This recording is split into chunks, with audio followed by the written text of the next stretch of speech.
Hey everyone, it's Chris, and today I'm going to show off the mag switch mechanic from my new game, Arise. Now, there's a little diagram here just to explain this better, but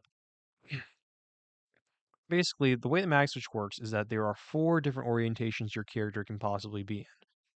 The first one here is going to be position one. That's your standard position that almost every single game on the planet uses, where you can walk left and right, and then jumping gives you straight up. Okay?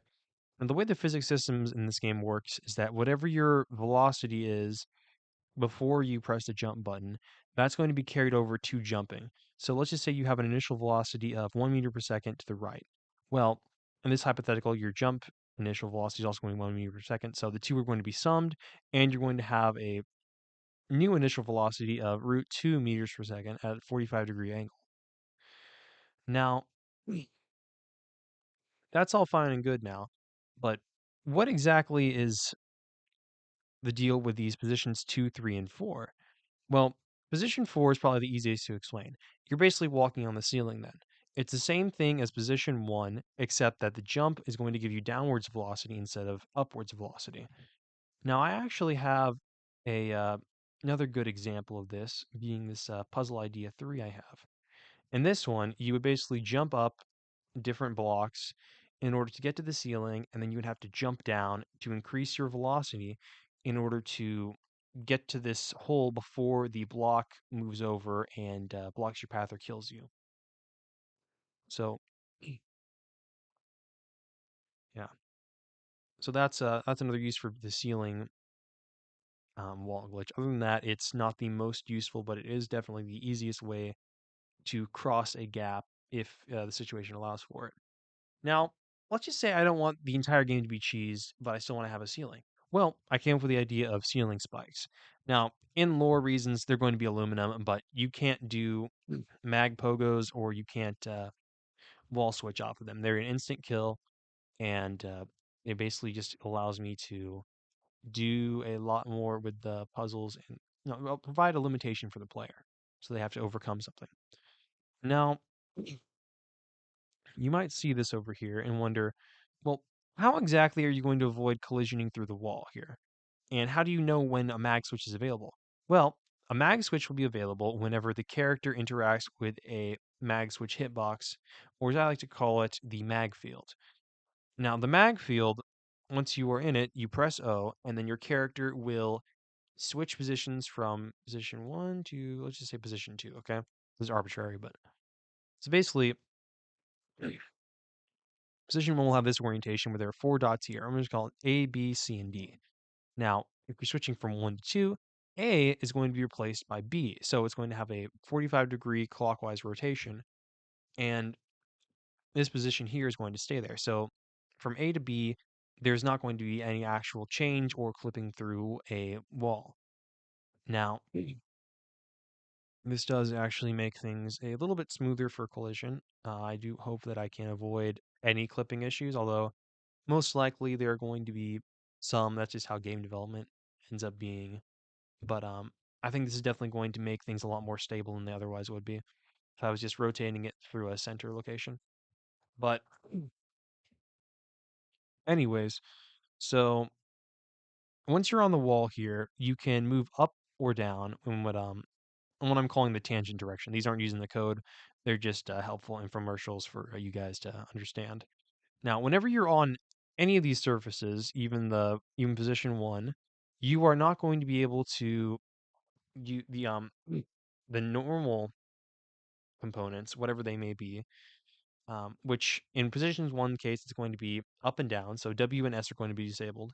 Position two, it's going to be A and D, and the same thing position three, and then position four is going to be the same as position one, where you can't use W and S for walking movement. Now, what you are allowed to do when you're on there is you can gain up momentum and you can prep yourself for a super jump. Now, the way that the position 2 and 3 work, they're a little bit different than position 1. Your jump isn't going to follow the normal vector, it's going to follow a 45-degree angle up to the top right. So basically, let's just say you have a position, you have a 1 meters per second here, and you have 1 meters per second here. That's going to be sum, so you have a vertical velocity of 1.707 meters per second upwards and 0.707 to the right. Now, you are still going to be accelerated to that full 1 meter per second cap, but it's going to take a tiny little bit, like a point 0.3 of a second, I suppose. And when you're able to do that, your jumping is going to be a lot better than on the ground.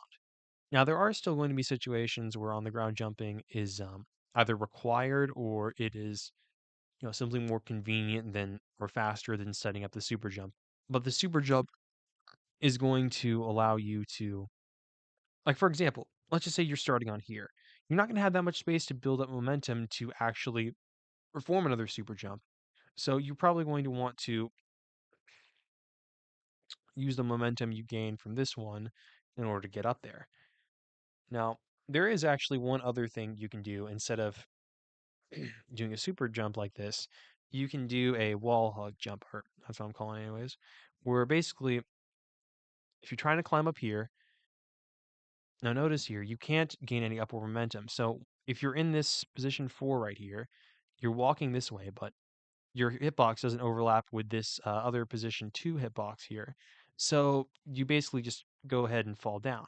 However, if you do this other maneuver, you can walk up, you get your cap, and then you move at this velocity here, and then you can press left in order to make your character slightly move back and into the range of position 2 and actually climb the wall there. So again, it's a higher level technique. I don't know if I'm going to require it for any of the challenges unless I make some bonus ones or something. But again, this has a lot of potential for a lot of creative problem solving. And I think that this is going to give us a lot of material to work with alone. And I haven't even gone over, all the stretch features I could possibly implement. Like, for example, there is one more feature that is tangentially related to the mag switch because in lore it's the same mechanic, but there is the mag jump or the mag pogo. Basically, and it's very easy if it's just your character's here, there's a hitbox below them. If that hitbox contacts anything magnetic, like let's just say I'm using I have this Orbo enemy, I'm doing this like a helicopter, and then terrible drawing, but it's a helicopter here. If it's like below you or whatever and it interacts with the hitbox right here, then you are all go and you can actually gain either the same momentum as a jump, I haven't decided gameplay wise yet, or slightly more momentum. And you'll basically be able to do things that, you wouldn't be able to do earlier.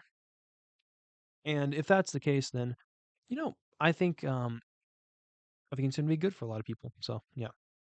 Well, anyways, I hope you guys enjoyed, and I hope you guys are going to have a great blast with me making this game next semester.